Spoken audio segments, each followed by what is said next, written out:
Littérature. Curiosité. Histoire. Ouverture d'esprit. Sexualité. Point de vue. Imaginaire. Partage. Culture.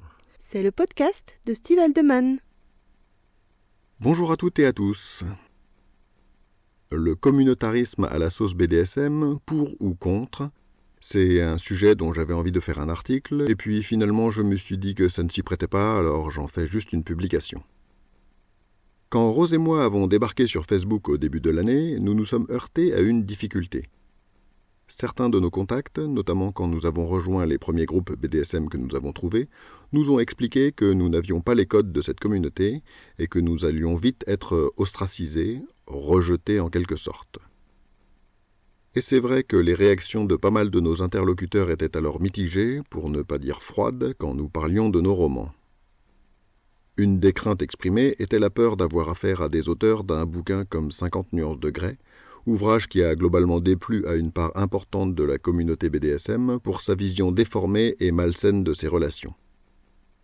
À cette occasion, nous nous sommes aperçus que les participants aux différents groupes que nous avons rejoints avaient parfois un langage bien à eux. Et ce n'est pas étonnant, car la plupart des gens qui se retrouvent autour d'un centre d'intérêt commun ont tendance à créer, avec le temps, un vocabulaire et des expressions qui leur sont propres et qui leur permettent de se comprendre plus aisément entre eux.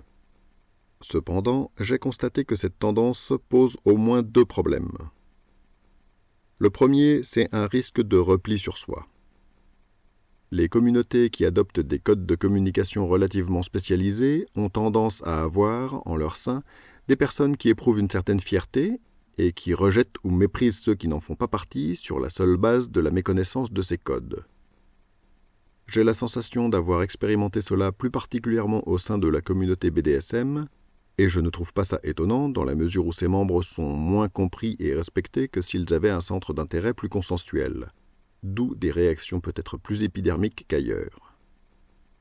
Le deuxième souci est lié à l'adoption de définitions qui sont en quelque sorte corrompues.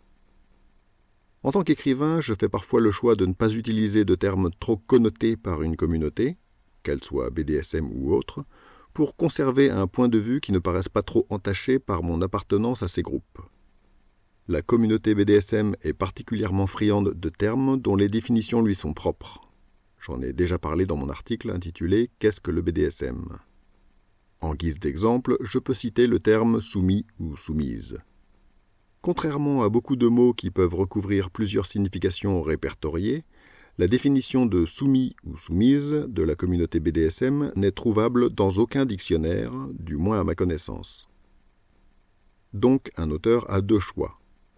Soit il utilise ce mot et il prend le risque de n'être lu et compris que par la communauté qui en connaît le sens subjectif, soit il l'explique dans son texte au risque de l'alourdir afin de rester accessible au plus grand nombre.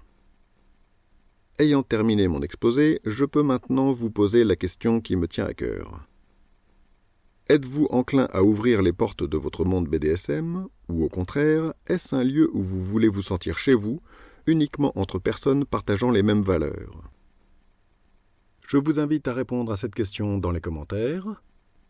D'ici là, je vous souhaite une bonne fin de journée, et à bientôt dans un prochain épisode.